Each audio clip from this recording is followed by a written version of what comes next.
This happened a while ago, and compared to some of the horror stories you hear, it might seem mild, but I think about it a lot. When it came to getting my driver's license, I was kind of a late bloomer, but living in the city, that didn't really matter. Public transport, walking, and ride-share apps like Uber made getting around easy. I took Ubers to work all the time, so often, in fact, that many of the local drivers knew me by name.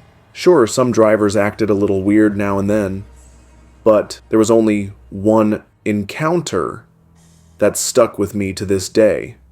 I was around 23, working an office job downtown. I ordered an Uber home after my shift like always. The driver was someone I didn't recognize. He looked to be in his mid-30s, a little heavier, cheerful. Nothing alarming, at first. We said hello, confirmed my address, and started driving. But I noticed he kept glancing at me, constantly, in the rearview mirror.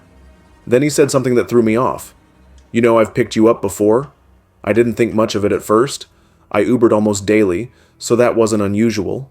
But then he said, "Why don't you still work at my old job?" That made me freeze. I hadn't worked there since I was 19.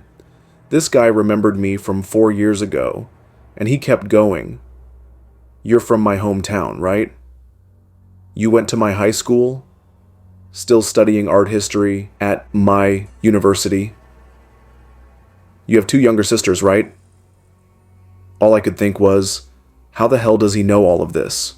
I'm not a talkative Uber passenger. I always gave vague answers like, "Oh, about 40 minutes south." Or, "Yeah, I've got siblings. We're not close." I never shared detailed personal info, yet somehow, this man knew everything. He asked if I was single, when I graduated, where I liked to go out with friends. And then, he asked about my male roommate, even asked what our relationship was. I was giving one-word answers, getting colder and colder, but he wouldn't stop. Every time I glanced at the mirror, he was already looking at me. And toward the end of the ride, he started complimenting me. He said my name was pretty, said I was beautiful, smart, and that he hoped to be paired with me again because I was his favorite rider. When we got near my apartment, he asked, "Which door is yours so you don't get wet?" It wasn't even raining. I told him my landlord's door, but he still pulled up in front of mine. Before unlocking the car, he turned around, smiled, and said, "This is the longest ride we've taken together." Then, "Hope to see you soon. Have a good night." I got out, walked around the side of the building, waited, and only after he was gone did I go inside. I reported him right away. Back then, Uber had real customer service, and they told me he'd be blocked from ever matching with me again. They also said they were investigating whether to remove him completely. I took the bus for a few weeks after that, never saw him again. And I'm so glad I've moved since then. To this day, I have no idea how he knew all that information about me, and I don't want to, but that's not the only time Uber scared me. This next incident happened just a few months ago. It still makes me feel sick when I think about it. I was at a friend's house late at night.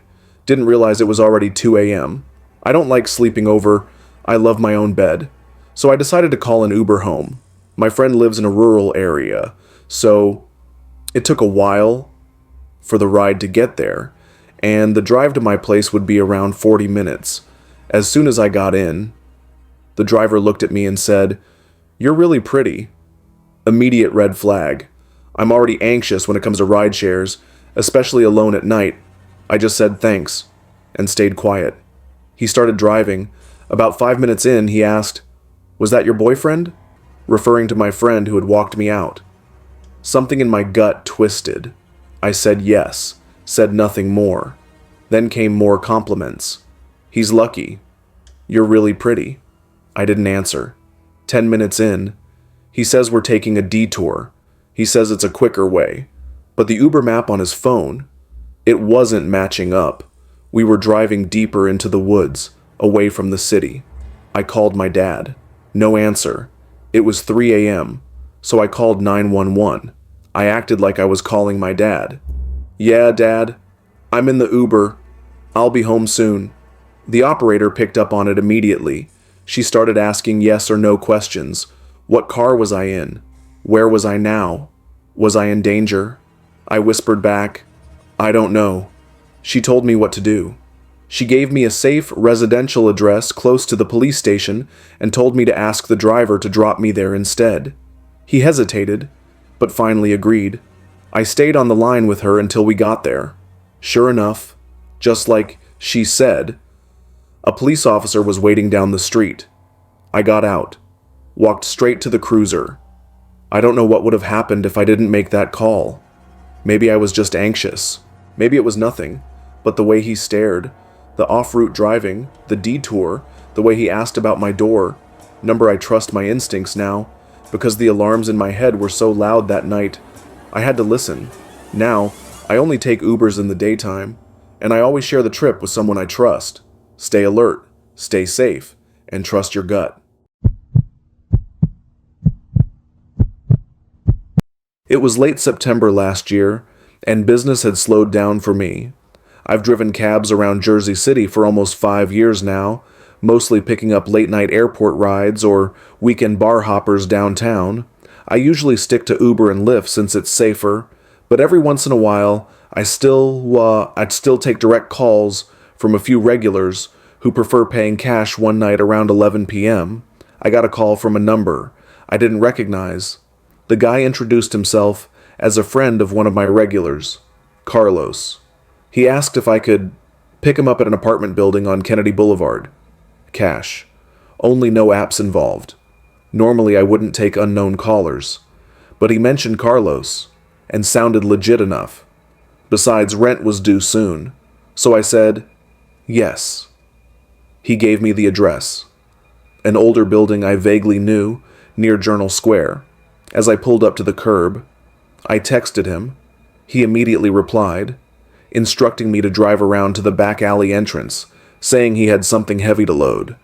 The alley was narrow, dimly lit by a single flickering bulb above a rusted metal door. I parked and kept the engine running through the shadows. The guy stepped out. He was average height, dressed casually in a black jacket, jeans, and a baseball cap, pulled down low.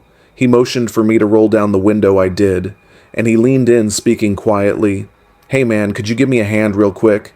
I need to get a bag from the basement. It's a bit heavy." Now, right away, something felt off. I've been asked to help load suitcases or groceries before, but going down into a basement was weird. Still, part of me thought, maybe he just genuinely needed help. Reluctantly, I shut the engine off, stepped out and followed him to the door. He unlocked it with the key and pushed it open. Inside was a narrow hallway, dim and smelling of damp like mildew. He flipped on a switch, and a single bulb lit up the staircase leading down. I hesitated again, but he moved quickly already, halfway down the stairs, urging me to follow the deeper we went. The colder and more uneasy I felt at the bottom was another door. He opened it, revealing a dark basement with concrete floors and pipes running across the ceiling. It looked abandoned and dirty, cluttered with junk. On a table under another dim lamp was a large black duffel bag, even from across the room. I could tell it was bulky. Without saying much, he grabbed one handle and gestured for me to take the other. As I reached out, I noticed something alarming. A dark red stain seeping from the bottom corner of the bag. My stomach tightened.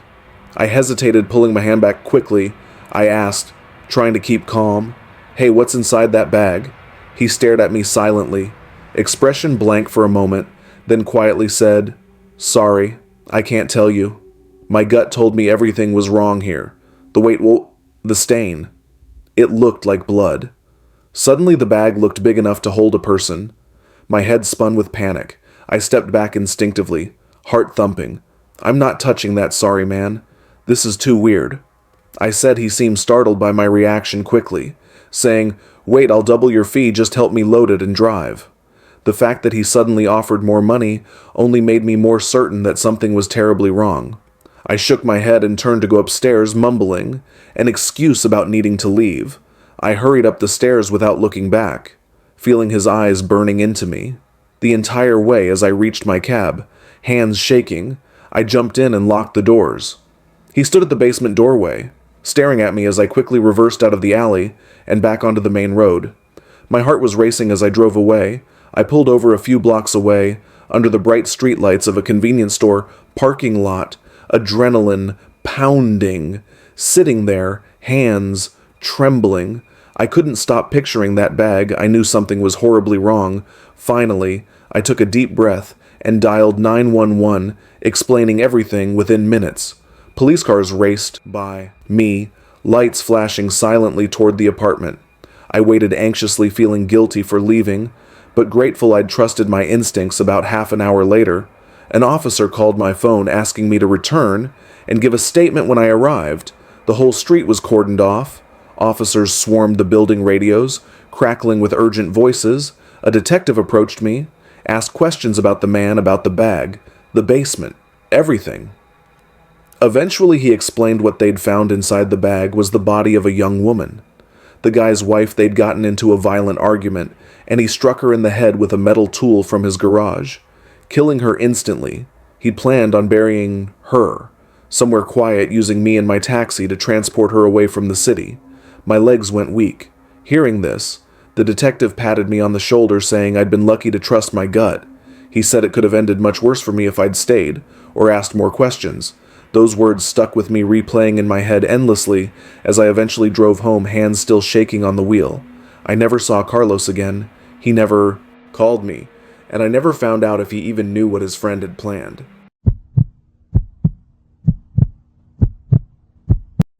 Few months ago, I was living on a rhythm so steady it felt mechanical. 5 days a week, the same pattern repeated.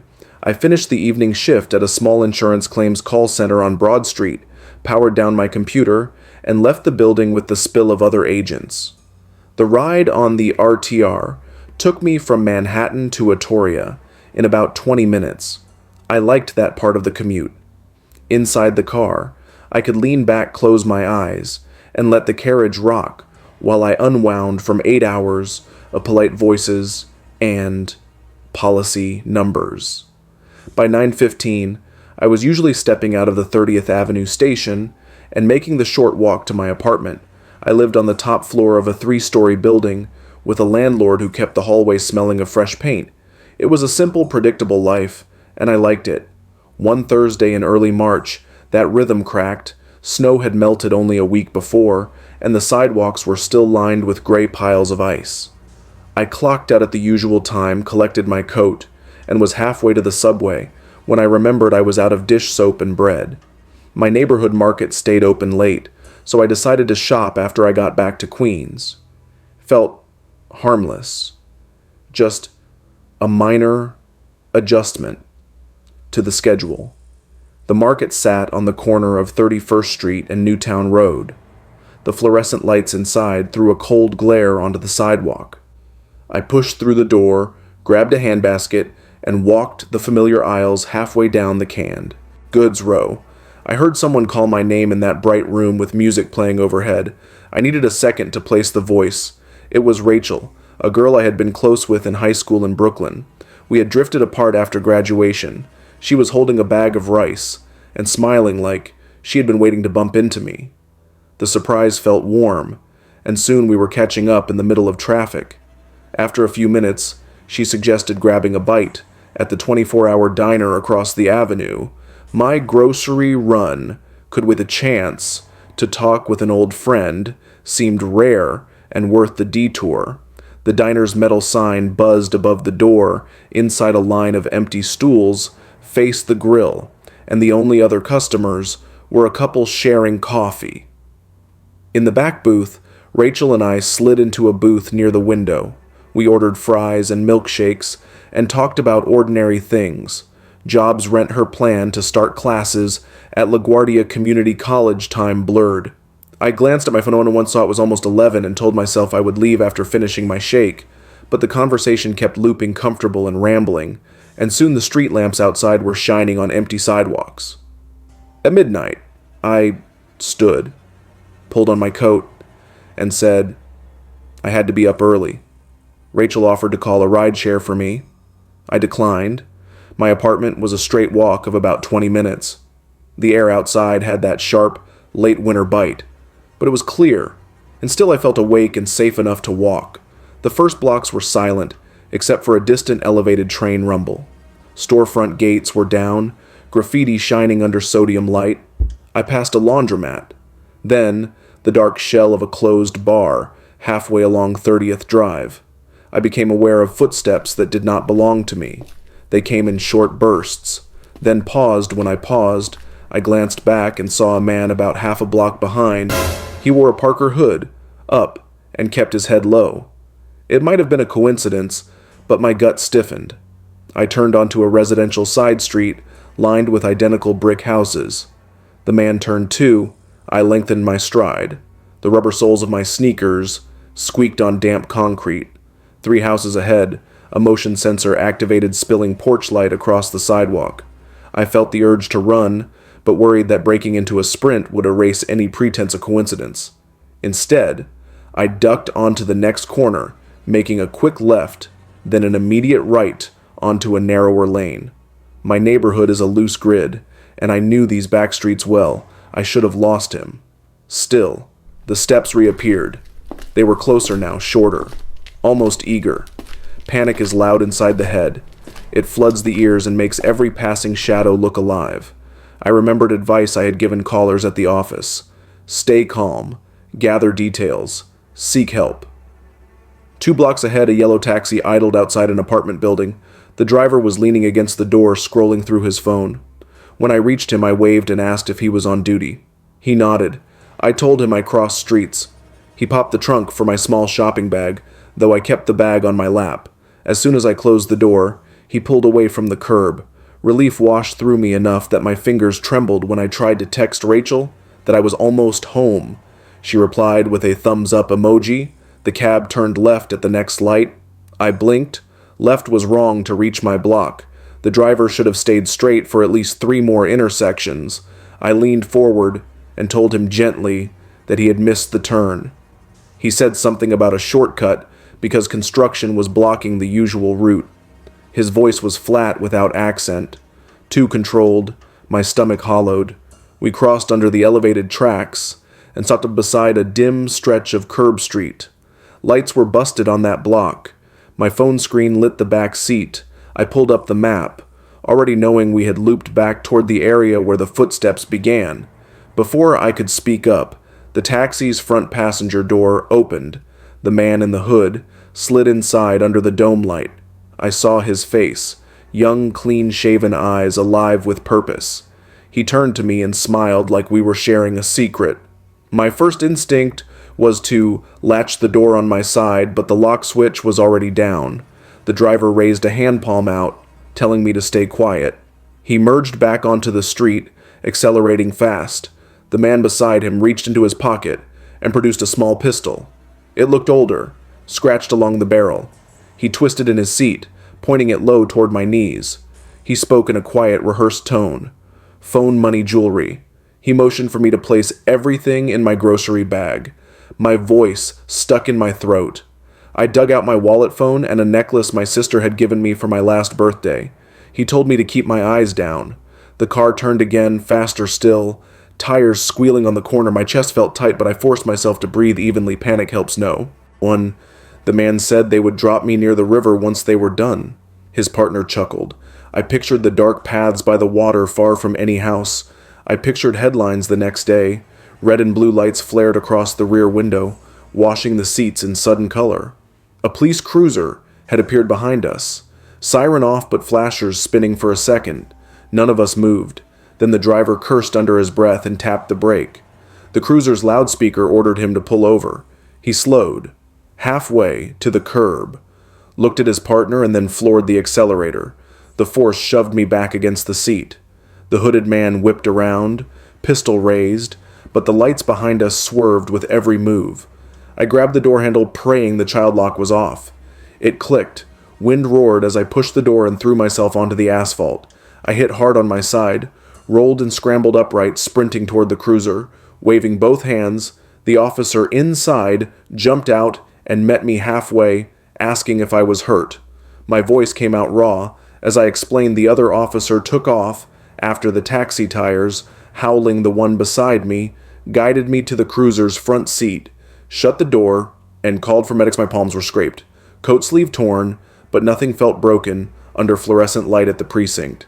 I gave a statement. They logged my belongings as stolen, offered to call a family member, and eventually drove me home at 3 a.m.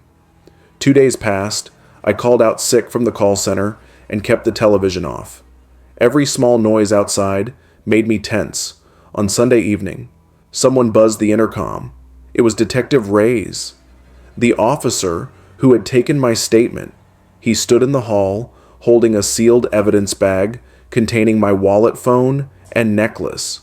He said the suspects lost control during the chase, clipped a tree on Hoy Avenue, and tried to flee. On foot, the passenger had fractured his ankle. Both were now in custody, facing armed robbery and kidnapping charges. I thanked the detective and signed the receipt form as he turned to leave. He paused, told me the speeding was the only reason the patrol unit noticed them.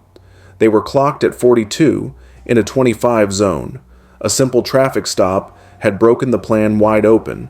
After he left, I placed the necklace back around my neck. It felt heavier than before, like every link carried the weight of that night. I still walk home from work, but I vary my route. I no longer waive offers for a ride. When friends ask, the city is the same, but the edges are sharper on some evenings when a car idles too long at the curb. The memory rises clear as glass of a hooded figure stepping into a cab and closing the door.